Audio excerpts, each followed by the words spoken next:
This is episode 166, right? All right, recording on my end.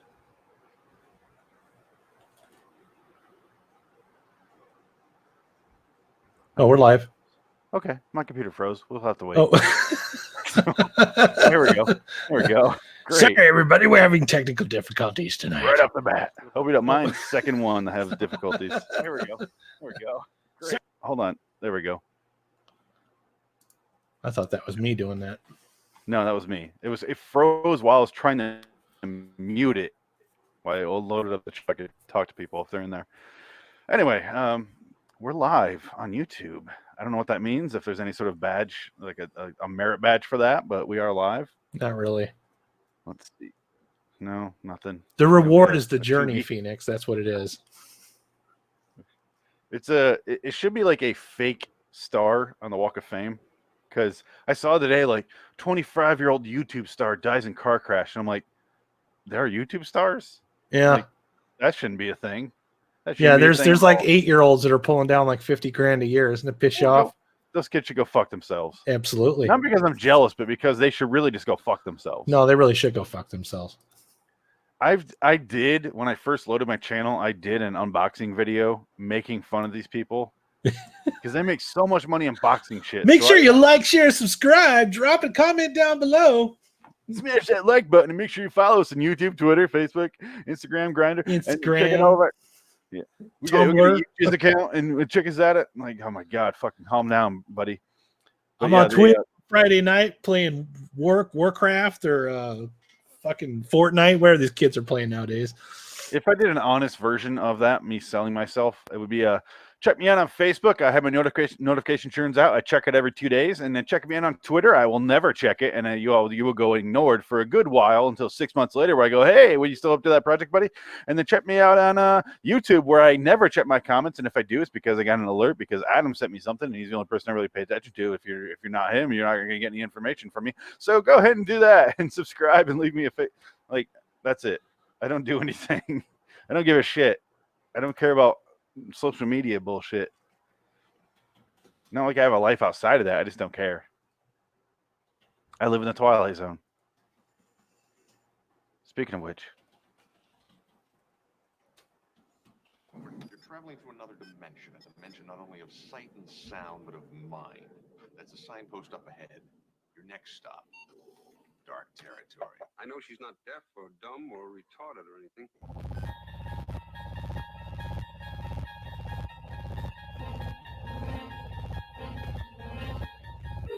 Bordering in Wonderland, the Twilight Zone review.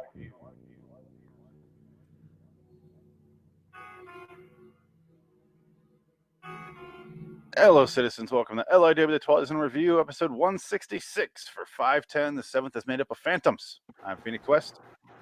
I'm Adam Wilcox. And then we have Frank nowhere, because Frank did not show up again today, despite the fact that he said he was going to be here. No show, Frank. So we got no Frank again, 2 weeks in a row, and we're going to do 2 episodes a day, so maybe he'll be on episode 167. We are live on YouTube for the second time on Adam's page, Raiders of the Lost Flicks. So go check that out every Tuesday night. We'll be live doing something weird. I don't know, some TV show from before you were born, probably, because you were born in 2000, which is fucking crazy. A year I remembered vividly. You were born. You were sucking on your mama's teat while I was like graduating high school, and that's fucking weird to me. That's weird. I don't like it. Adam, let's talk about the 7th is made up of phantoms. Oh, do we have to? And then let's push through it so we can talk about a short drink from a certain fountain. But unfortunately, we're stuck in 1964, 1876. So today's episode. So little to talk about with this episode, man. You know what's a good place to start? Let me try to queue up Rod's intro here. Good idea. We don't have a Frank, so we don't have clips pulled up. But let me try to find it, which is always fun. This is always great. How fucking far into this episode does he start talking? Good Christ, Rod. It was a while for this one. Yeah. Here he is. Okay, I just found him. 1964. Oh. let's do the intro first. Guys from 1876 or whatever are hanging out. They're on horseback. One guy gets off. He gets shot with an arrow in the spine. And then it just cuts over to guys on a tank, and they find a wigwam, and they find a canteen that's 80 years old, and it says 7th Infantry or where the fuck it says, right? Adam, what do you remember? What it Something said? like that. Something like that. And that's it. That's the introduction. The tank looked tiny. I was disturbed by how small that tank looked. Yeah, I mean, every time I see a tank and I see people in tank outfits, all I'm thinking of is like, these people have to smell each other's BO for probably a lot longer than I'd like to think about. And also, I have a phobia of tiny spaces anyway. So when I watch Walking Dead and they start having a sex scene, I'm like, ugh. Yeah, I don't want to get it going on a middle of a zombie apocalypse for sure. I mean, I guess they would smell better than what you're used to, which is the rotting, literal dead. So when you get to someone who only smells like their own shit and sweat, you're kind of like, you're kind of looking at the best of the situation here. So maybe they smell decent compared to the eyeball falling out, rolling around. Maybe. But that's where they are here. They're sweating. They're in a small confined space. They have a tiny little tank from the army. And let's hear Rod, what he has to say, his excuse for this episode. Yeah, that's what it was there. June 25th, 1964. Or if you prefer, June 25th, 1876. The cast of characters in order of their appearance: a patrol of General Custer's cavalry and a patrol of National Guardsmen in a maneuver. Look at that tiny tank. Past and present are about to collide head-on, as they are wont to do in a very special bivouac area known as the Twilight Zone. Spooky, spooky. Right? Well, when you close your microphone, I suddenly hear your fan. Yeah, well, that's because I got the fan off in the distance. It's 77 degrees in here. Just deal with the fan. I'm sorry. It's as far away from the microphone as I can get it without still feeling some semblance of some air coming in here. Your Axl Rose hair thing doesn't help.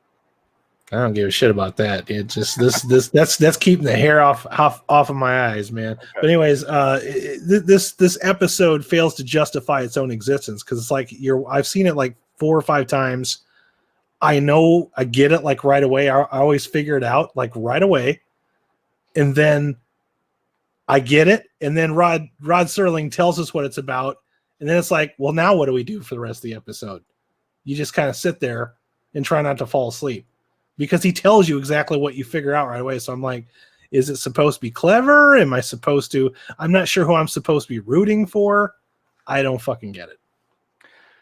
Yes, this episode especially, because there's no character you associate with. There's no real connection to reality. I mean, they do go back and forth to the army, but it still feels like I don't associate with it. And then they're hanging out. Why are they doing like routine sweeps of this area? I have no fucking idea. It's beyond me. It's not like a war zone. I have no idea why they're hanging out there. Well, it's National Guard, so I guess this is just kind of where they're based out of. So I guess I can let the U.S. Army on all their stuff. I can let that one slide because when you're first watching, I'm like, okay, well, it's not World War II. Their uniforms are way too shiny and way too modern for World War II. So like you pick up on that, and it's like, okay, this is National Guard out of maneuvers. I'm like, all right, that's kind of what I thought it was. Their uniforms are too clean to be doing anything Army related whatsoever, even too clean for boot camp standards. But yeah, they're like by where Custer's last stand was, and it's like they figure that out right away, and like that's somehow happening at the same time that they're in the future, and it's like, what is it, like a time warp kind of thing? Or they didn't go far enough into the time warp, and they didn't go far enough into the characters, so there's literally nothing for me to grasp onto. So what you're watching is people looking like this off screen. This will work for the video on YouTube, not so much the podcast. But you get people going, "Oh, what was that? Were those Indians? What? Oh, they're playing loud sound effects over speakers. Is those Indians?" They show a few horse soldiers at the beginning, and then we never see them ever again, which was kind of a letdown. I'm like, why didn't we ever cut back to that? That's what I'm saying. It should have gone back and forth and had more to do with the time travel. Instead, you see the remnants, and it never made sense why they're seeing it or how they're seeing it or if it matters that they're seeing it. This episode fucking sucks. I hate this episode. It's like the way that there's so much exposition in the show that they should have basically taken that book you were looking at a minute ago and just hold it up to the camera and just turn it to the audience and just let them read it for as interesting as it is. It's that boring. And speaking of, two things I want to say real quick. One is before that clip, they're sitting around, they're looking for, because they hear like battle cries and they hear like horses running and they hear Indian yells. And then like it's like they're sitting there scared and they're like, oh my God, is that what's going on? There's noises. And then they hear like the wind and they're like, let's get back in the fucking tank. And I'm like, are they scared of the wind? They're fucking soldiers. They're in the army. They're in a tank. Like, I'm pretty sure they could take out at least a couple of hundred Indians with the machine guns alone. That's the other thing I don't understand is who am I supposed to be rooting for? Where's the threat? I mean, these are horse soldiers and Native Americans on horses, and they're in a fucking tank. Even if it is a tiny tank, it has firepower. It has way more fire than they got. You will call them Indians, sir. That's what the episode calls them. And the Indians are all college graduates running tests on the soil, as he clearly states as a sympathetic. That's the most clever line in the whole episode. They're hippies running tests on the soil. So let me we started to read this before the recording, but let's go ahead and do it now. Listen to how important Mark Scott Zickery makes this sound. This episode. I'm full screen. Yes, where I should be. Shall I? During National Guard war games near Little Bighorn, a 3-man tank crew hears gunfire, then discovers a teepee in a canteen marked 7th Cavalry. The outfit led to their deaths by General Custer in 1876. Next morning, driving along Rosebud Creek, the men see smoke signals and hear Indian war cries. Private McCluskey fires blind into a dust cloud, and a riderless Indian pony runs by. Both McCluskey and Sergeant Connors believe they are somehow pursuing the path, and soon they will find themselves in the middle of a massacre. Corporal Langsford thinks they're crazy, who then stumbles upon a deserted Indian village, and McCluskey gets an arrow in the back! Exclamation point. Discarding their tank, the three struggle across Rosebud Creek to the scene of a battle and charge into the fray. Later, their superiors find the tank, but no sign of the men. Ellipses. Until they find their names, check the names of the dead listed at Custer Battlefield National Memorial. Way too long of a name. It makes it sound so exciting when you hear it like in short little bursts, little paragraphs like that. But then you watch it for 25 minutes and you're like, oh, what? Who? Why? It almost reads like a greeting card or an apology for the episode. Yeah. It's a terrible episode. I assume people think when they hear this show, I'm negative on the Twilight Zone. Obviously, I love it. Otherwise, I wouldn't do a review show of it for 166 episodes. But when I see episodes like this, I go, oh, this is garbage. And I get mad. And I just get disappointed. And I have my 3 buckets that I put them in: tier 1, tier 2, tier 3. Tier 1 is obviously the highest. And I have more in tier 1 than I have in tier 3. So I am more positive about the shows than not. But when I saw this, I went, oh, tier 3. There was no hesitation at all. Just immediately tier 3. Bye. Have fun down there. This would be like Moby Dick. If instead of calling it Moby Dick, like the first chapter you read, instead of saying call me Ishmael, it says, and Ahab was strapped upon the whale with a harpoon through his side. You may as well just say the butler did it and print that on the front of the book and then try to sell it to somebody. It doesn't work. With Mobius Caucus. Moby Dick, like something fucking very obvious. Yeah. I'm really struggling to describe this episode because most episodes I go, this is why I don't like it. It doesn't do this, or it does this, and I hate that. This one is almost an anomaly because I'm sitting there watching it and I'm like, what the fuck is going on? Like, what? It feels like an idea of an episode, but not a script of an episode, if that makes any sense. Like, here's an This idea. I noticed this was written by Rod Serling, and I'm like, was it though? Well, this Or is was it Rod just- teaching at Antioch College. He's just living in fucking Ohio, and he barely showed up. That was the worst whip pan the rod I've ever seen. Yeah. It was like woods. Oh, all of a sudden he's in a room, or where the fuck he is. And then it was so terrible looking. Rod had almost nothing to do with this episode. He must have been like teaching history in that class one day and was like, I'm gonna write an episode about Custer. It's fucking terrible. It's a first draft at best. Even if you're a fan of Custer and in history, it doesn't do that justice either. No. It doesn't make me any more interested in Little Bighorn than what the, It makes you me know. glad he's dead. That's how bad this. Not Rod, Custer, obviously. Yeah, yeah. I hope that wasn't misinterpreted at all. I'm But sure it was. I'm hoping. I'm really glad Custer's dead, and the fact that he killed his own men getting there kind of disappoints me, because ultimately it's what made him famous, and then led to this episode, which pisses me off even more. Here's the part that gives me the biggest headache. Why did they decide to go help? Well, let's discover what. The beginning was just an introduction of the episode, a summary, if you will, by Martin or by Mark. Apology. I keep wanting to say Martin Grimes Jr. He wrote the other Twilight Zone book. This is Mark Scott Zickery. So he has 3 paragraphs. They're real quick. It's only this right here. So this is what he actually thought about it. The premise of the seventh is made up of phantoms is an intriguing one. As a 3-man tank crew encounters physical evidence that they are in the past, empty wigwams, a riderless horse, and so on, but see no human beings until the very end, there is the feeling that they are pursuing an elusive history event, one they eventually catch up with. End of paragraph 1. Okay, that's all true. Okay, what, any thoughts? Want me to continue? No, go ahead. Continue. I have no thoughts. Some things in the episode aren't so easy to swallow, though, such as the fact that the 2 of the 3 men are conversant in the most conversant in the most minute details leading up to the battle. McCluskey, the sergeant asked, "Do you remember what it was that Reno found before the battle?" "Sure," the other answers, as though it was the most obvious thing on earth. "The village." I don't know what the fuck he's talking about. I didn't pay attention that much. Last paragraph. Most disturbing is the fact that the episode takes it for granted that Custer's men are on the side of good, and that giving them a modern tank to even up the odds would be a swell idea. It's a cavalry versus engines mentality, and then it seriously damages an interesting idea. So he's not a fan.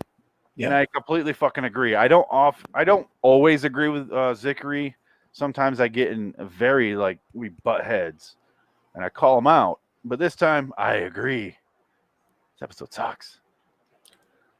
It's a bad situation, but yeah, Custer deserved what happened to him. So why should I give a shit what one tiny little tank? Yeah, like I said, and then I don't want to jump too far ahead, but you know where I'm going with this. It's like by the time you get to the end, it still doesn't justify this episode fails to justify its own existence. It is a nothing burger. It is just absolute nothing. There is an episode of this show that does this idea better. And I mean idea as far as base level, going back and forth between timelines with 1800s and now. It's called 100 Yards Over the Rim. Very simple. I don't know if you remember that based on the title alone. No, I'm not really good with the titles. It is one guy. He's with his kids. They're taking the Oregon Trail, or Oregon, if you will. They're going that. His kid is dying of some sort of disease. He decides he has to run and get water and supplies and something like that, and everything they need. He runs over a hill, 100 yards specifically, and over that 100 yards over the rim, it ends up being the 60s. And he runs along, and he finds a cafe, and he finds John Frankenheimer's wife, which is why I always bring up John Frankenheimer on the show. He finds his wife, and then her and her husband there give him medicine, and he runs away and goes back to the kids. And then they try to chase after him, and they only find his rifle there in the dust or in the dirt, and they're like, this is 100 years old. And he goes back in time, back to his own kids, and he saves their lives. Great fucking episode. Simple, concise, emotionally driven. I know why he's doing it.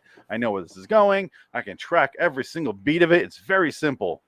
This episode, for some reason, they go back in time to help Custer and die anyway. Why would you go help that motherfucker when you know he got everyone killed? I'm still trying to comprehend. Like, I know that a lot of these episodes require a certain suspension of disbelief, or suspension of belief, I should say, but they're in a tank, man. They've got machine guns. I saw the machine guns. One of them had a machine gun at one point in this episode. How is the Sioux Nation going to overpower any kind of a fucking tank or anything that shoots more than one bullet at a time? Well, I assume what happened is he went back in time. The three guys went back in time. One guy dropped his gun, so they're down to two guns. They show up. They have two machine guns with 60 bullets each, right? Probably. And then they use those bullets, and then they're fucking useless hunks of metal that don't protect them at all. So then they got shot with arrows or trampled or died of malaria. Who fucking knows? The only thing I can think of is they're on maneuvers, and maybe they don't have any decent ammo in their tank because it's they're not going to be actually firing anything. And they didn't take the tank. No, the tank stayed behind because they found it later. Also odd. So if they took the tank, they would have won that battle, 100%. Okay. Because they could have just, even if they didn't have enough ammunition, like enough rounds to take care of the Indians, they would have just like chased them fucking down. What would they have done back in that day to stop them is beyond me. They would have done nothing. Because if a tank attacked me right now, I'd be like fucking throwing like microphones and shit at it, or like Legos. I don't know what the fuck I throw at it. I would die. It would kill me 100%. So they would have won, but they didn't have the tank. So therefore, what the fuck was the point of this episode? I have no idea. What did they just want to die so they could get their name on a bubblegum card, or I don't understand. I don't know why they Adam, I hate this fucking episode. I do too. It's so hard to talk about, man. Exactly, because I don't know where to begin on saying where I hate it. I guess I'll start with the fact that the three characters have no motivation. They seem not interested at all in the storyline. They're patrolling this area for some fucking reason. I don't know why. They're like, oh, I hear stuff. Oh, that's not true. Oh, this it is. And it seems like this episode would be better, which I always hate saying that, is as an hour.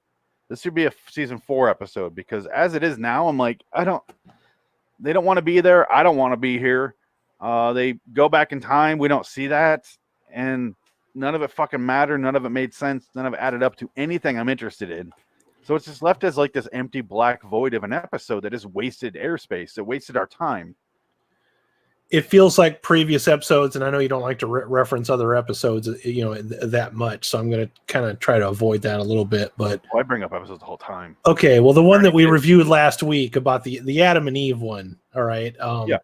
Whereas it feels like also had the number 7 in the title. They just pitched it in a meeting. They just pitched it, and then they just wrote the pitch and forgot to develop anything else around the pitch.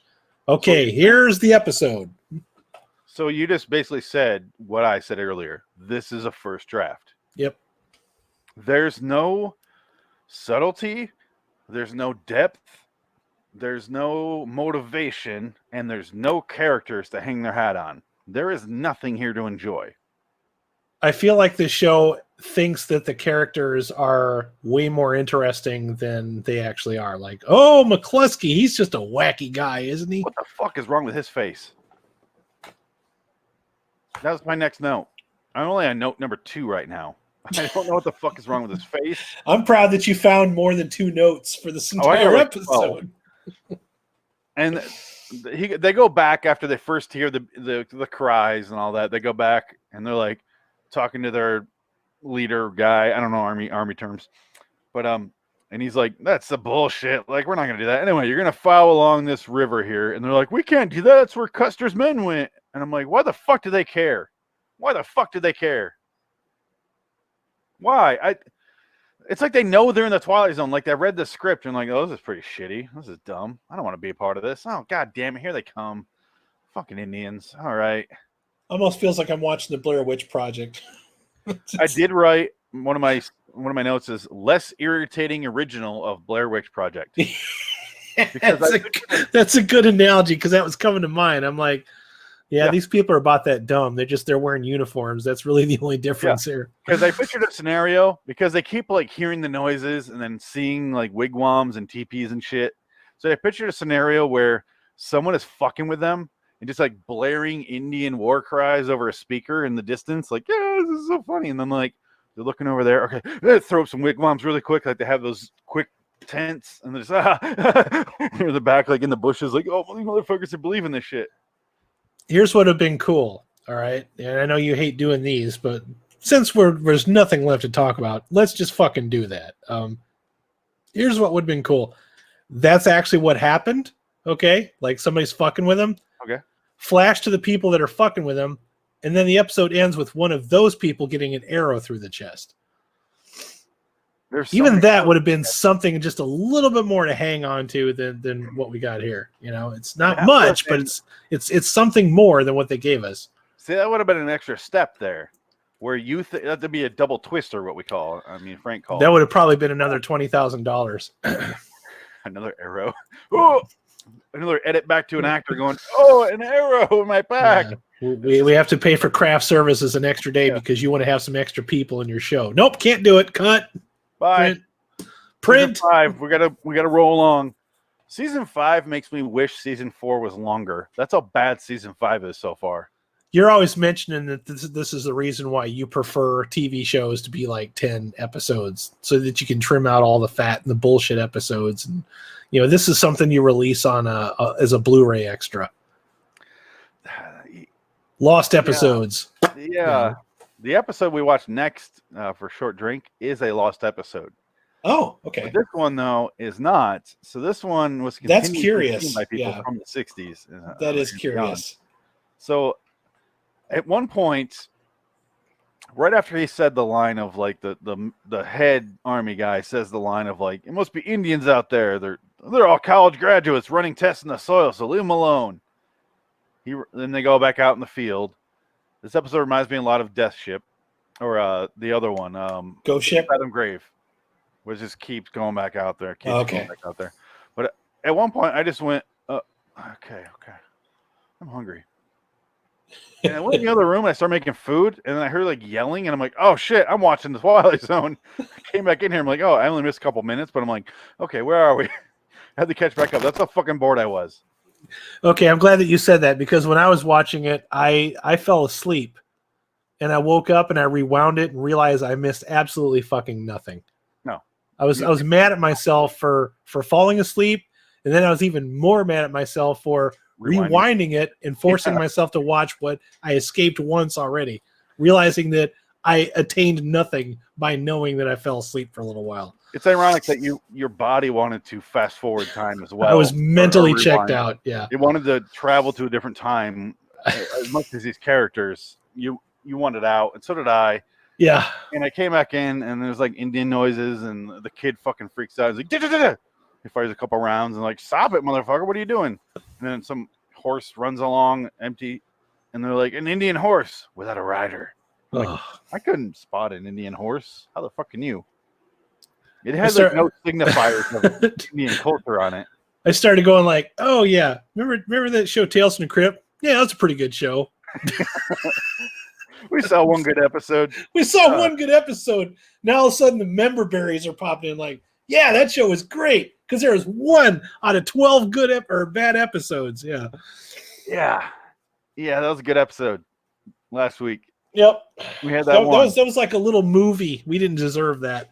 We didn't deserve it at all. We were not worthy to watch that. Hold on. We deserved the shit out of that watching this. Yeah. It made up for like at least a dozen bad episodes. We'll say that. But it's not enough to say it was a good show. But, you know, this actually is a good show. It's just we keep getting stuck with some bad episodes. Well, season 5 is... We had that one good episode that you first joined us for in Praise of Pip. Since then, it has been a fucking letdown. Season 5 is bad. I'm realizing Rod was writing that, but he was not on set, and he was just like, you guys have fun failing, bye. So we just left with like this vast. He was in nothing burnout mode. Yeah. with Rod scripts that are good ideas, just not fully finished because he's too busy. He's too busy and he's stressed out, and he's like, I don't want to be a part of the show. I want the show to keep going. I want some time away. But unfortunately, he didn't get that gap there. He just had to. He was trying to like go, okay, I'm going to separate for a little bit. Hey, Leo Red's here. He's like, I'm going to separate for a little bit. I'll come back. But by the time he got back, the show was over. So season 5 sucks. It's worse than season 4. I never thought I'd say that, but it is. It's season 4 looks great compared to season 5 so far. I have noticed that when they do the Twilight Zone, because mostly I'm like everybody else. I watch a lot of Twilight Zone like New Year's Eve when they show like the marathons and stuff like that. And I noticed that the older that the print looks, the better the show usually is. You know what I mean? Except on the video episodes. The live ones, yeah. The live taping ones, I'm like, oh, it's another one of these. They weren't live. They're just video. Okay. They just look like shit. Like it was filmed in a studio. Yeah. Well, the thing is, essentially, they did shoot them like they were live. There's just no audio. Okay. They just because the video was so hard to edit back then, but it was so much cheaper. But they would shoot it as long shots, like long wide shots. Like it looks like you're watching a stage play, and they're like, filming it. And it's like because video was so hard to edit back then. They're like, let's shoot for fucking 7 minutes, and we'll do one cut after that because the technology was not ready then in the 60s or 50s, or it was 60s when they started that. Yeah, this episode here, they were saying it was 64, so I did pick up on that. So this is film. It looks fine. It just the script was just dog shit. I was going to ask you that. Is this actually a good idea? Like what It's they're an basing? interesting idea. Like I said, they've done something like this before. Rod Serling was basically the original Woody Allen, where he would just like keep trying to perfect the same idea over and over. Woody Allen's been doing that for 40 fucking years, and he doesn't really. Instead of having numerous drafts and taking his time between movies, he's like, I'll put out a movie a year, and then eventually I'll perfect some weird idea I had. And so you're like, what the fuck are you going for, Woody Allen? But Rod, he's like, I'm going to do a time travel episode with history. He's done this before in like, what's that episode called? Where he goes back to try to stop Hitler, and he goes back and tries to stop Abraham Lincoln, Booth. I know which one you're talking about. That sounds familiar. That's a season 4 episode as well. There's another episode before that where it's the exact same thing, just a little bit different. And this one's kind of similar, where it's like, keep trying to do the same idea. Like, maybe I'll do it better this time. His comedies are like that. Where he's like, maybe I'll get funny this time. Maybe. No. Just no. It never got any better. No, that's just it. It just really didn't go anywhere. I'm like, okay, it doesn't even really attempt to have a twist, and that's fine because I'm always complaining on this channel or on my YouTube channel about everything doesn't always need a twist, but in this case, it needed anything. It needed us. Okay, let me try to break this down simply here. I spend a lot of my time reviewing stuff. Keely Chow's here. Nice. Keely Chow! Sorry, podcast listeners, we're on YouTube Live. We're going to reference that, so be used to that. This is our second live episode. But point is, this episode, if I could break it down as simply as possible, it doesn't have the characters you want to follow and enjoy. So we don't spend any time with the characters that we enjoy. You know what I mean? Like I don't know who the fuck these people were. I didn't know their names until they read them off their fucking tombstones. McCluskey. I remember McCluskey. I remember him based on what he read off the tombstone. That's all I remember. So there's no characters. The story is broken up and discombobulated and feels like it's out of order, and it doesn't focus enough or give you enough reason to suspect this might be happening. So you're watching it going, yeah, there's Indians. Okay. All right. Well, they're going to go back in time. Oh, I don't get to watch them go back in time. So you don't get a payoff to what you suspect is happening. You hear about it third hand. And I didn't want to say second hand because that guy showed up last. The black dude was second hand. He's the one that read off the tombstone. And so you hear about it like way down the line, like a game of telephone, and you're just like so disconnected from all the action in the episode that by the time you hear it, you're like, oh, that's what happened to them. Yeah, everything happens off camera. That's why I thought it was curious that they would waste so much time and resources to show people on horses in period costume at the very beginning of the episode and then never use that ever again. The only thing I can think of is maybe they shot some scenes, ran over on time, and just decided to cut all of that the fuck out. And But even that seems weird. I think they shot Rod's script the way it was, hoping it would work out. First draft, yeah. And I'm not a guy that shit talks Rod, but I feel like this script he wrote it on a napkin in a diner. This let's script face was it. a rushed mess of a fucking script that he just, here we go, and they're like, here we go, okay, let's go. And they weren't even focused because I had new showrunners by season 4 and 5, and Buck was gone, Buck Houghton was gone, so they had just whoever I don't know the guy's fucking name, and he just was like, here we go, all right, take this and shoot it. And it's like, this is clear. This is done.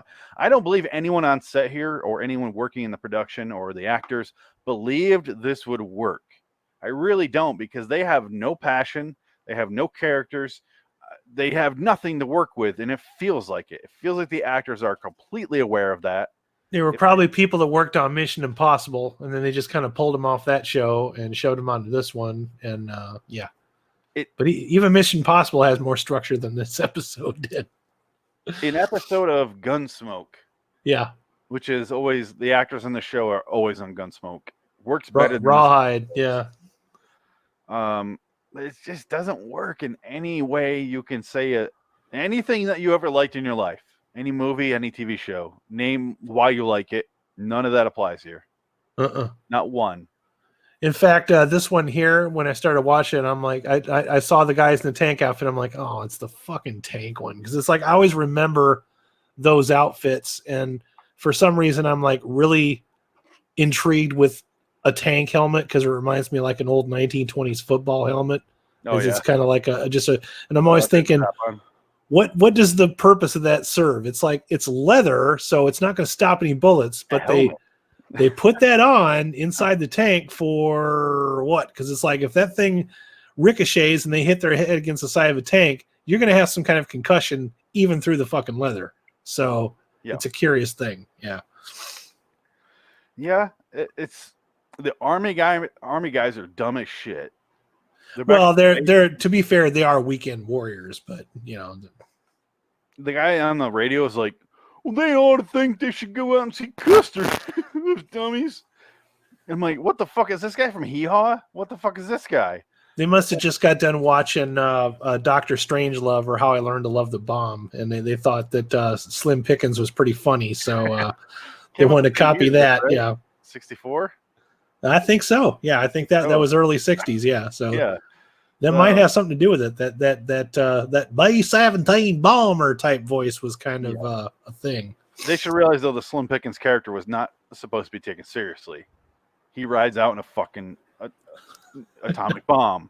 He rides the bomb all the way home like a fucking rodeo clown. Yeah. It's not supposed to be taken seriously. No, it's Kubrick's only comedy. But isn't that something about Stanley Kubrick though? Every time he attempts something the first time, he always fucking knocks it out of the park. Doesn't that make you sick? Like first time he does a horror movie, knocks it out of the park. First time he does a science fiction, knocks it out of the park. First time he does a comedy, knocks it out of the park, never does it again. Well, the first and second time he did a war movie, knocked it out of the park. Yeah, that's not fair. Full we talked Metal about that last Jacket. week. After the war, knocks it out of the park. Full Metal Jacket, another war movie, Full knocks it Metal out of the park. Jacket. Yep.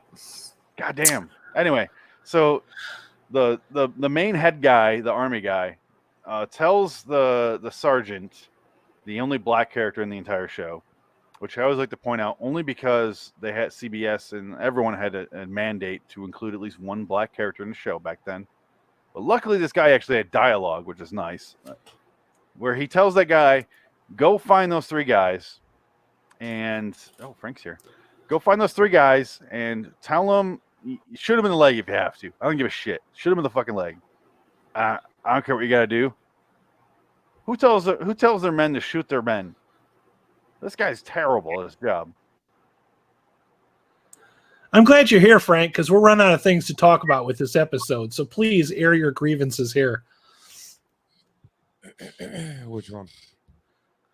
Bring your mic up. What? I can barely hear you. What? Can you hear me now? There you go. That's a Little little bit better. A little bit? Is Yeah. that better? How about Yeah, that? this is the seventh is made of phantoms. So welcome to LIW Twilight Zone Review, episode 166. I'm Phoenix West. I'm Adam Wilcox. I'm some late cocksucker who, Do you fall asleep when you get home? in the driveway. Yeah. Okay, I figured as much. We started. Sorry, I've been up for 4 days. I'm sorry, guys. We started. No big deal. We're here now. Frank, since you're joining us, we've been ranting for, I don't know, 40 minutes? About 40 minutes. Literally 40 minutes about how much we hate this. Already more than what the episode had to offer. Yeah. So what are your thoughts on this episode, Frank? Okay, so this isn't the Ed Wynn one. No. Okay, because I can't see a hate. No, this is three idiots in a tank, and then they run into Custer's last stand. What? They intersect for some strange reason. Seventh is made up of phantoms.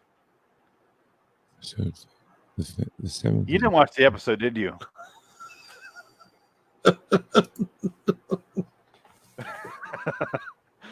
Leo with the layup. Oh God, Frank! Did you not watch the 2 episodes we're supposed to do next?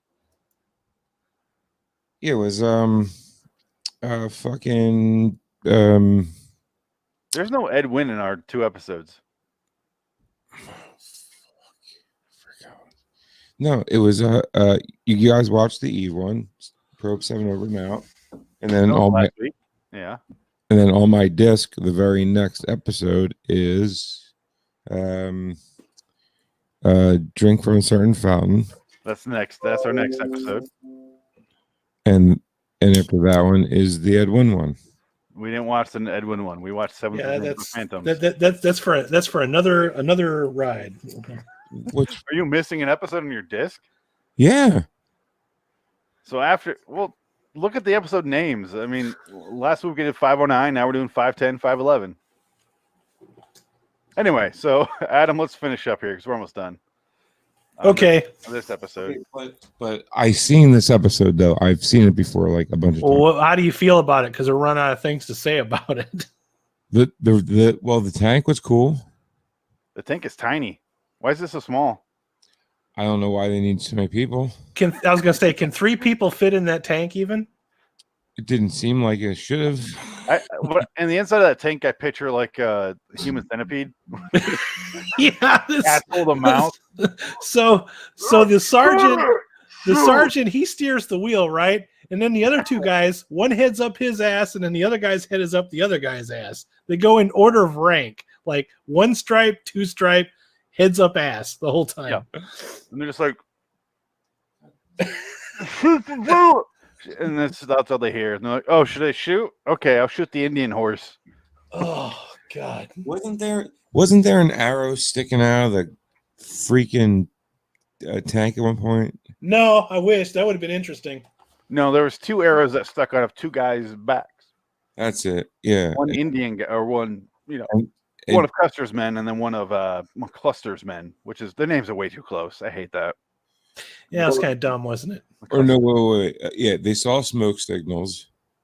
I remember. See, what you're describing, I wish that was it. Oh, look, a tank and smoke Hey, signals. smoke signals. And now the next episode. Been a while. Credits. No, Frank, this episode fucking sucks. I hate this fucking episode. I put it in my tier 3 bucket. I almost never do that. Dude,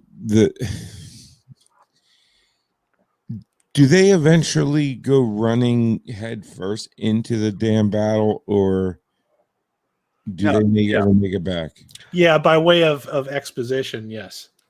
No, they do show it, but I'm glad you brought that up because I kind of forgot, because they go, again, it's unearned, and they hear and they find they hear the battle cries, and they see a bunch of like wigwams or teepees, and this is what I was saying, it should be Blair Witch style where someone's putting him out there for him, but they see it and they're like, let's go, man. Let's just fucking do it. Let's dive in. Let's get, and they run off, and then it's like cuts. So we never get the payoff to that. And then all of a sudden the head guys show up and they're like, we found the tank. We can't find them.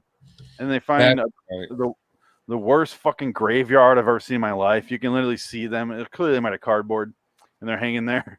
And then they find a wall and it says like their names on it and they highlight them like the Purple Testament where it highlights it in light. And it just like says their names and the guy reads it and he's like, oh, those are our 3 guys.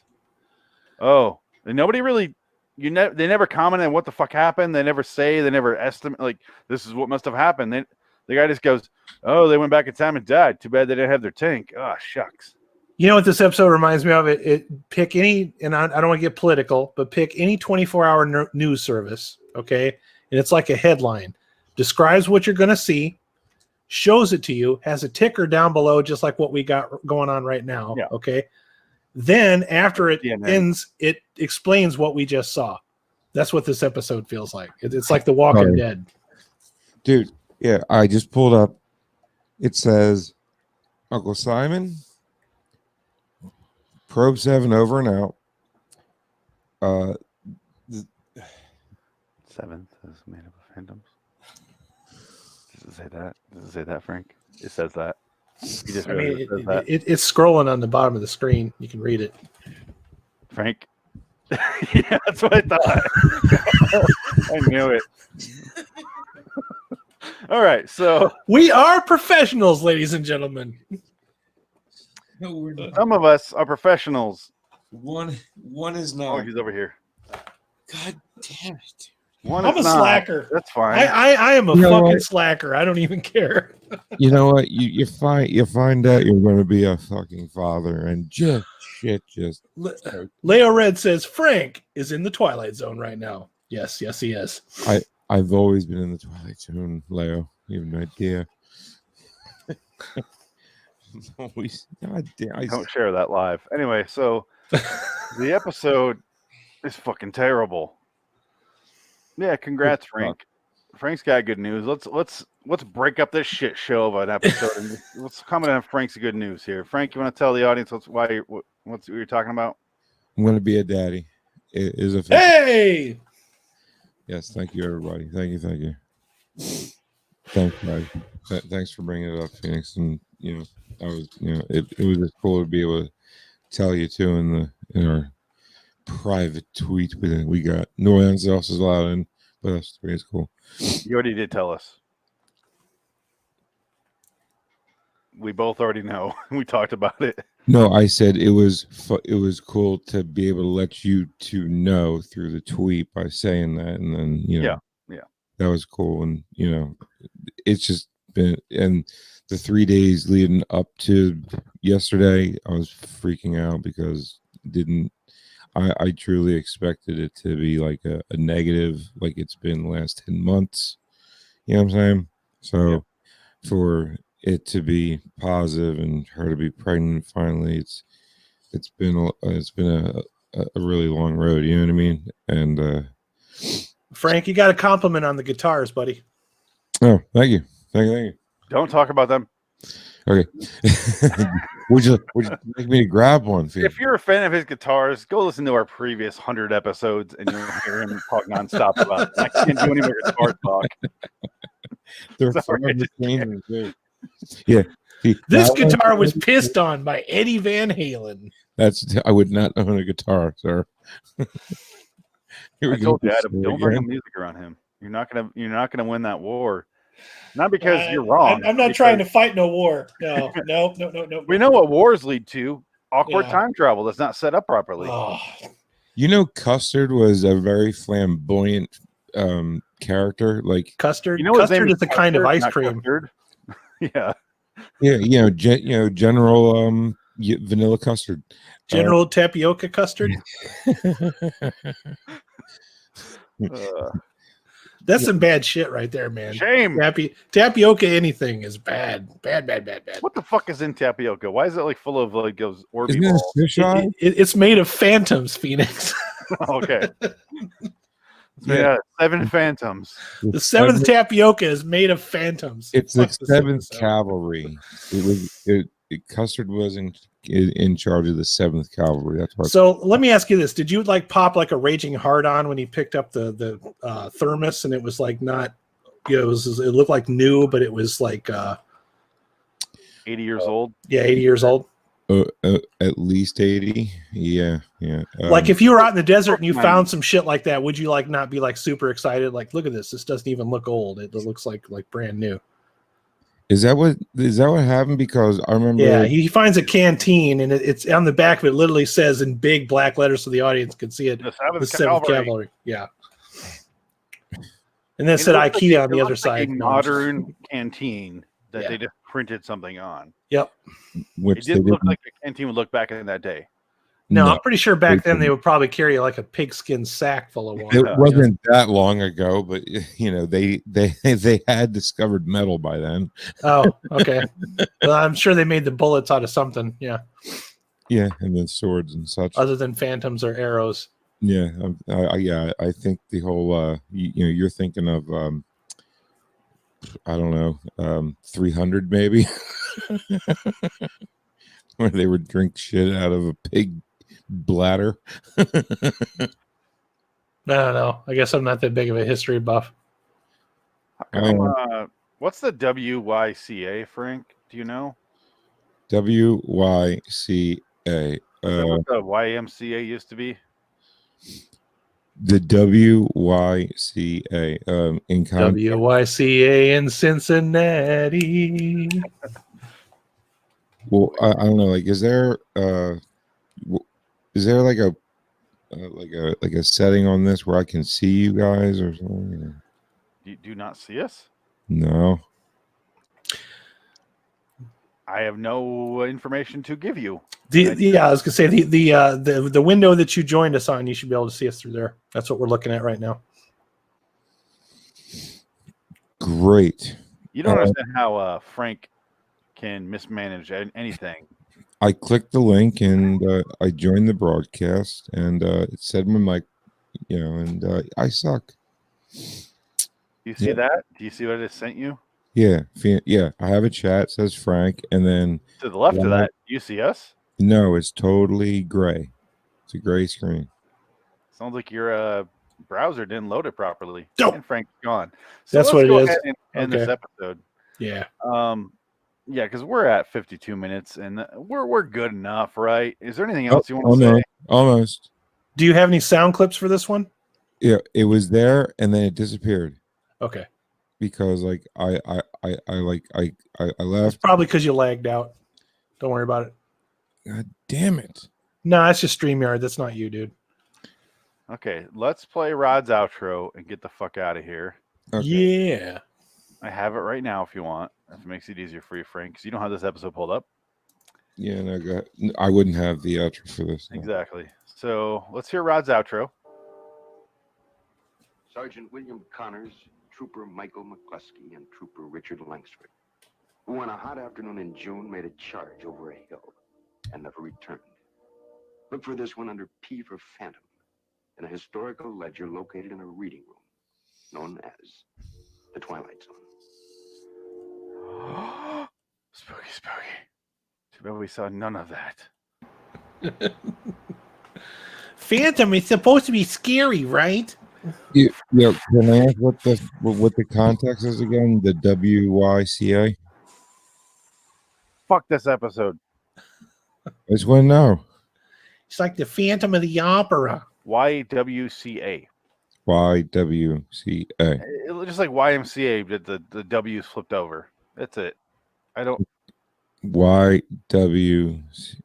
Because he says, I don't know if I can find it at all. I already deleted it. Never mind. So he says at one point he just wants to go have a couple beers at the YWCA. Now, so it's like, what's YMCA? Youth Men's Club of America, right? So this is Youth YWCA. Waterhole Club. I don't know. Where you can eat, where you can where you can ass fuck. I don't know. Holiday Inn? Oh, sorry. What is the Holiday Inn? Exactly. Okay. Did I get it? Jeez, I'm crow. Yeah, you got it. Okay, here we go. YWCA USA is a nonprofit organization eliminating racism. What the fuck does it stand for? Women Empowering Women. So it stands for World Young Christian Organization. World Young Women's Christian Organization. That's not what that was. No, association. So is this guy going to bars and like not understanding that it's really a woman's Christian organization? He's like, I'm gonna go get drunk around those broads. Oh, yeah. I get it. That's character development, right? That's all we had. Founded 1855. That's what the fuck he was talking about. That guy is real fucking creepy and really disturbed, wanting to drink around these broads that have nothing else to do and want to get escape from their abusive husbands. And he's like, they are in the Army Reserve. Yeah. God damn, that is so fucking creepy. That is so bizarre. If he said Lions Club or one of those weird men's club where I don't know the fuck they do, like sacrifice a virgin or a child, that I would understand. Get naked, dance around a fire. Yeah. God damn. What a weirdo. And then they grow up to be the Boy Scouts of America. Too soon? Too soon, guys. The Boy Scouts don't have good mints like the Lions Club.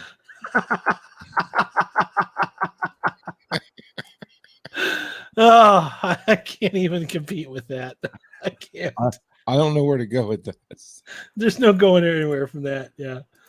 Ladies and gentlemen, you can never go back. The Lions Club mints you could buy for $1 back in the day.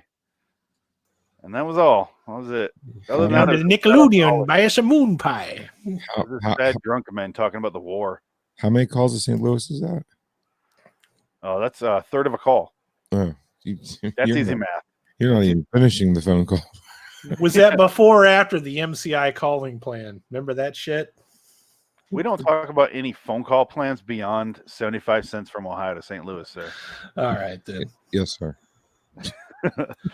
So let's finish up this shit show because I want to say I hate this fucking episode. I gave it the worst grade you can. I threw it in the third tier bucket. It's, if Tom Elliott's listening, third tier bucket. Because he's about to get this episode. Well, in like a season, but Frank, this episode makes me wish season 4 was still going. Yeah. Nothing. No, I'm trying to find out what YWCA means as far as. I just told you. Yes, I'm sure that's what it was. It was since 1855. That's what it was.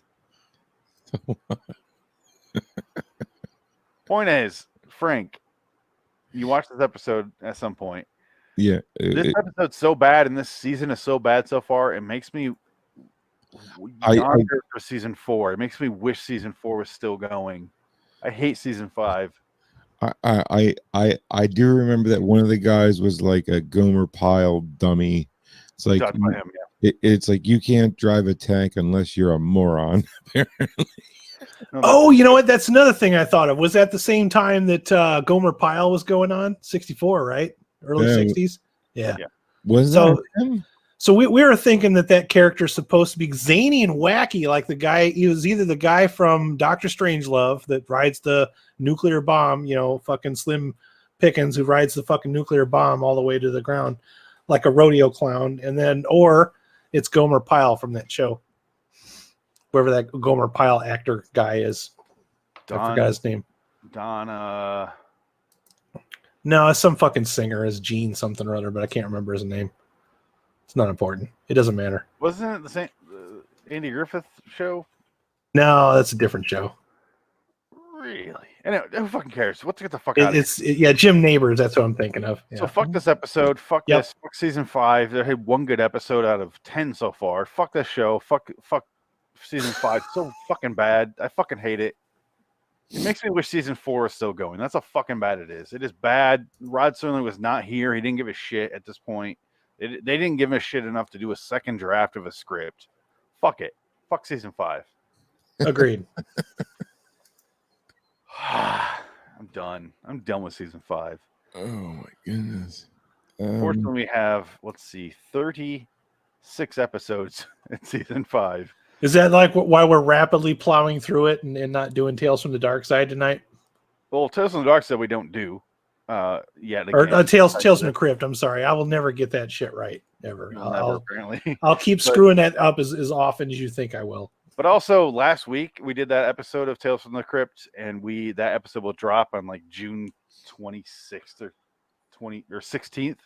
So we're way the fuck ahead. That's why I wanted to do 2 Twilight Zones tonight. So we might have a couple weeks off without Twilight or Tales from the Crypt. So anyway, any parting words of wisdom from this episode from either one of you? I wish. Yeah, don't print your first draft ever. Get a second opinion. Yes, Frank. I'm glad I missed. I didn't say it. God damn it! I feel like I'm an asshole. It's no You're fair. glad you couldn't read your Blu-ray. What's that? You're glad you couldn't read your Blu-ray menu. Dude, harsh. I Deserve it. I recorded both episodes earlier today, like around 4, because I came home early for an hour from work, and then I went back to work, and then I came back here to do it. So I had both episodes, and I was just in such a goddamn hurry. Plus, I'm just sleep deprived as fuck, and that's what happened pretty much. That's fine. It's just when that kid comes, sleep is going to be a distant memory, man. Or so I heard, anyway. Stress is a motherfucker. Fuck this episode. Yeah, fuck it. Fuck it, right up its ass. But hey, the tank is cool. It's in that bucket with the fugitive. It fucking deserves it.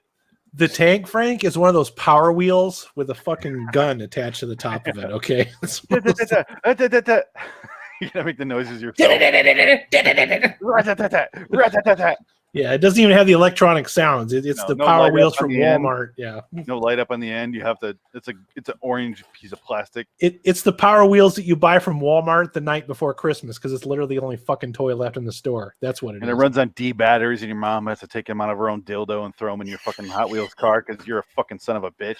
And she's like, "Yeah, have fun with this." While I'm not enjoying anything. At night, she slips them back into a dildo and has fun, and just says, "Fuck you." And we're like, "Why are you running?" You're like, "Why isn't this running?" She's like, "Sorry," and takes them out and puts it back in. You put the dildo in the tank end, and that's where it hides when you're not using it. Really force it in the back end of that with the gas. Where the gas would go. It's so it can give the tank like this kind of feeling of vibration when you go. And it's like an infinity stone from Avengers. You put it in there, it starts glowing, and then finally starts going. And you're just like, I'm so excited to play the 7th Amendment of Phantoms. And you're like, let's go out and find Custer. Oh, here he is. Let's abandon the vehicle, though, and walk off with some rifles. Everything's disappointing. Everything. I want to be done with this. Let's get out of here. I just want to say one thing. Looking up YWCA, I stumbled across Veronica Cartwright's page in the field, the birds, Alien, and much more. She was the grandma robot bitch from I Sing the Body Electric. Oh, God. Yeah. Somehow I came across that. And Alien. How about it? Alien and I Sing the Body Electric. I was able to tie it all together with YWCA at the end. We love you, Rod, but fuck you for this episode. This episode sucked, and I don't know why. Not for nothing. Those 3 alone with the guns that they had should have wrecked shit, and Custard should still be alive. But they left the tank, Frank. The only advantage they had, they left it and they walked away. Don't let him be part of the conversation. We already talked about that. Moving on. You'll hear about it later. Sorry, Frank. I just want to move on at this point. It's fine. It's fine. We can talk about it later during a Redux episode, but right now I'm fucking done with it. I'm so mad. At least I have the next. Well, that escalated quickly. At least I have the next episode. Yes, let's get to that where we can all start talking about it instead of the 2 of us. And then, agreed. And I just want to apologize again for being. No reason to apologize. Just fuck this episode. This episode should apologize, but it's 50 years late. Hey, I can see you, Hughes. Hey. speaking of late, you're 25 minutes late because you've been in here a while. Why the fuck is it just showing up? I don't know. I can't see myself below yous. Adam, where can we find you? Where can listeners of the podcast www.raidersoflostflix.com and Twitter at Raiders_OTLF. Frank? LLNKZ, reddragsraider.com. Bada boom.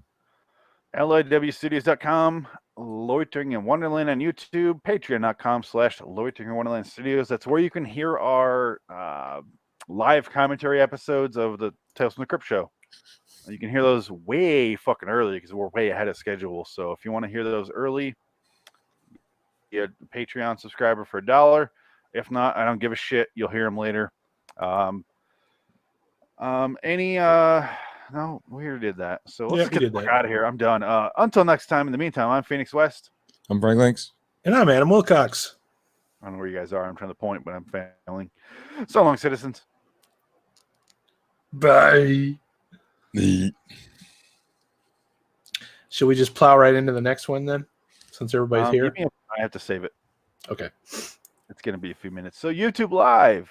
It's going to be a few minutes. So I'm going to go ahead and acknowledge the chat while he's saving that. I want to welcome Leo Red, Keely Chow, and Angel Rodriguez. Thank you so much for showing up, buddies. I know there's like a million shows you could be watching tonight, but you're here, and that's very special to me and the rest of us guys too. Loitering in Wonderland has been doing this for a very long time, and they decided to do this live on my channel just as like an experimental kind of thing. And also because Skype is a pile of shit. Not like this pile of shit. It's an even worse pile of shit. So here we are.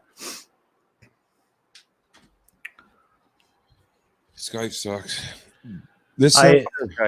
I have not been doing this podcast with them for very long. I've only recently joined on the last season. So I don't know their 2 episodes of season 5. Okay. Yeah, they Skype's cool when you're both recording and then you can stitch it together and post, and it sounds pretty good. Skype's cool when you want to call your grandma and she has a video camera that she just learned how to operate. That's about it. Skype's cool when you're epileptic and want to have a really confusing conversation. You're epileptic and like a masochistic, and you're like, fuck yeah, give me an epilepsy, give me a fucking seizure. Hey. I want to hear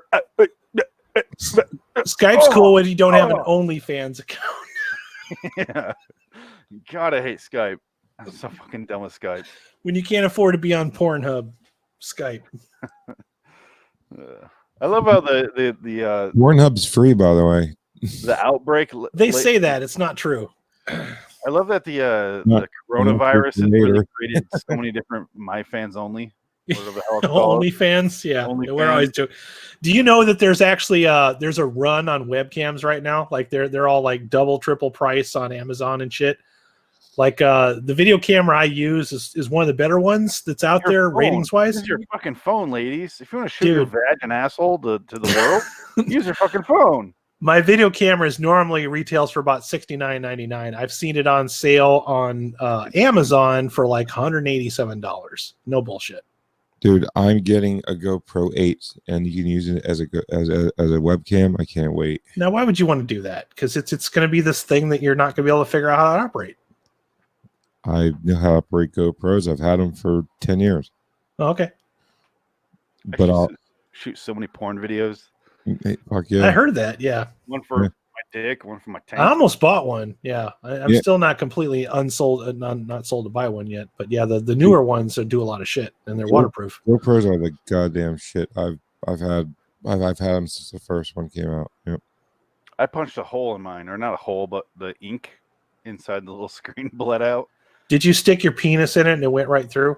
Yeah. I heard that happens. OnlyFans, I mean, you swing a dick around long enough, you're going to hit your GoPro when you get real close to it. It's in wide angle, but I can't tell how far away it is. And you're like, ba-ba! And it fucking hurts both you, the camera, and the dick. Knock the fucking monitor over. It happens. Yeah.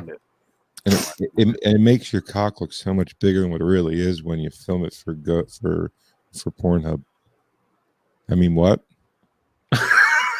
Go check out Hampton Inn Lovers on Pornhub. POV. 47. I was so disappointed. I was getting ready to record a review for Ninja 3, The Domination, and I was looking through the previous Ninjas, and I can't remember if I'd seen Ninja Revenge of the Ninja, which is the second one in that series. And there's a fight in that movie where go ninja, go. A girl is fighting the guy Bottomless. And I was like, oh, well, this is interesting. And I'm thinking Canon Films, they used to do a lot of risky shit. I was very disappointed to find out that the girl wasn't really Bottomless, especially when it wasn't on one of the hubs either. So just figured I'd share that information with you. You shouldn't share that information. It's all lies, man. It's all fucking lies. It's not.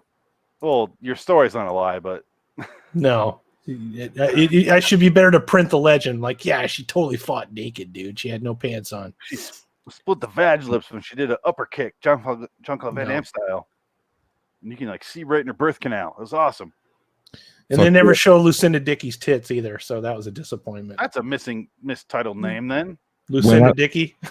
When I look bad, I take both my two pinky fingers and I go like this, and I go. Yep.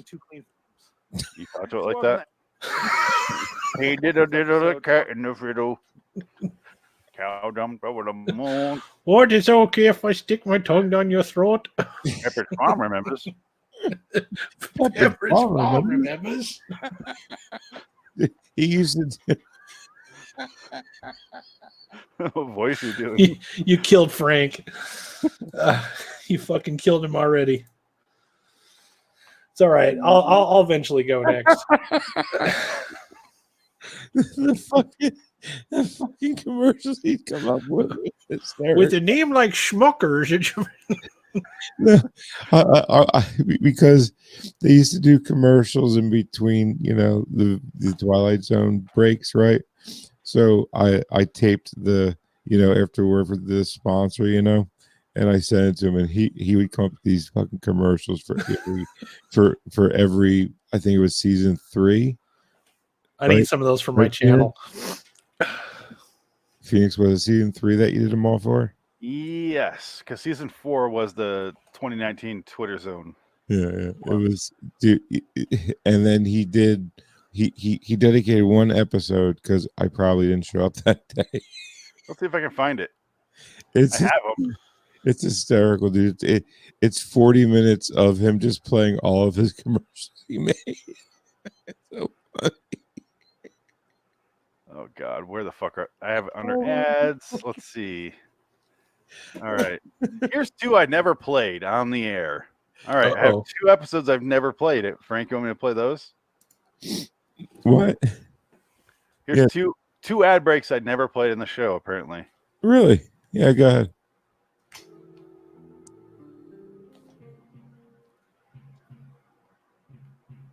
Rod Serling, creator of The Twilight Zone, will tell you about next week's story after this word from our alternate sponsor. This episode of LIW, The Twilight Zone Reviews, brought to you by Tubby Old White Man Angels. If you're a minority and you think you're doing well in life, nope. It's all thanks to your Tubby Old White Man Angel. It's all them. Nothing to do with you. You're welcome. That's for Cavender's coming. Yeah, I was going to say Cavender's coming, yes. You're changing of the guard. No idea. Rod Serling, creator of The Twilight Zone, will tell you about next week's story after this word from our alternate sponsor. This episode of LIW, The Twilight Zone Review.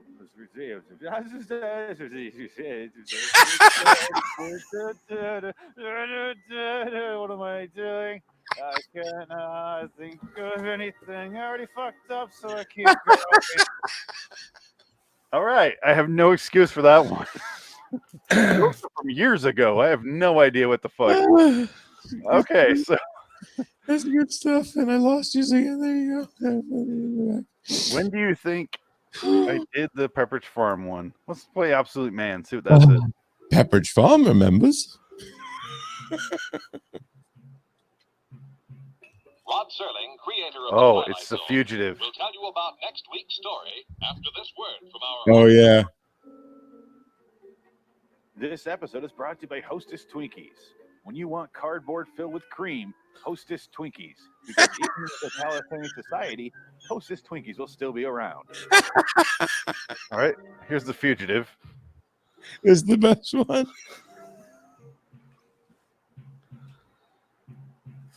Rod Serling, creator of The Twilight Zone, will tell you about next week's story after this word from our alternate sponsor. We here at LIW, the Twilight Zone Review, care. We want to remind our listeners that if you have an elderly man carrying around your 6-year-old daughter and hanging out in her bedroom and she hangs out in his bedroom, please give her up for adoption because you are a terrible parent. Not what I wanted, but... Good enough. Oh, Phil's our community service. Oh, I added a little extra there. All right. What episode would it be then? Hocus Pocus? This is a minute and a half. You still remember? Rod Serling, creator of The Twilight Zone, will tell you about Nightmare as next a week's Child. story after this word from our alternate sponsor. You're listening to LIW, the Twilight Baby. Review, winners of 2 Oscars, 3 Grammys, and 1 Tony. Also, we won a Teen's Choice Award, a Nickelodeon Teen Kiss Award, and then we're also on the ballot for the Hall of Fame of podcasting. That's right, the first ever Hall of Fame of podcasting. We're gonna win it. I got a good feeling here. Actually, we already did win it. We won it. Do you believe that? It's crazy. I can't believe it. Now back to the show.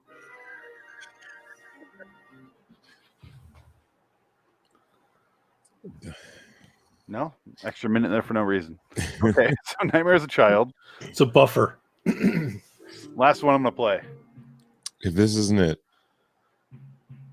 Rod Serling, creator of The Twilight Zone, will tell you about next week's story after this word from our alternate sponsor. This episode of LIW, the Twilight Zone Review, is brought to you by Viagra. Because you forgot how to get an erection. Don't you remember? You were doing so well. Don't you remember? Viagra. Okay, I lied. okay, but it's the same voice. It's the same- It's a Good Life. Last one, because it might be this one. Rod Serling, creator of The Twilight Zone, will tell you about next week's story after this word from our alternate sponsor. Wandering the vast cornfields? Feel a little hungry? This episode of LIW, the Twilight Zone Review, is brought to you by Jack in the Box, presenting our new Dan-flavored sandwich, made with 100% corn-fed Dan meat. That's just good advice. All right, I'm not going to find it, so fuck it. There's 40 of them. Go listen to that episode. 40 ads on Twilight Zone. Those are your Patreon exclusives. Yeah.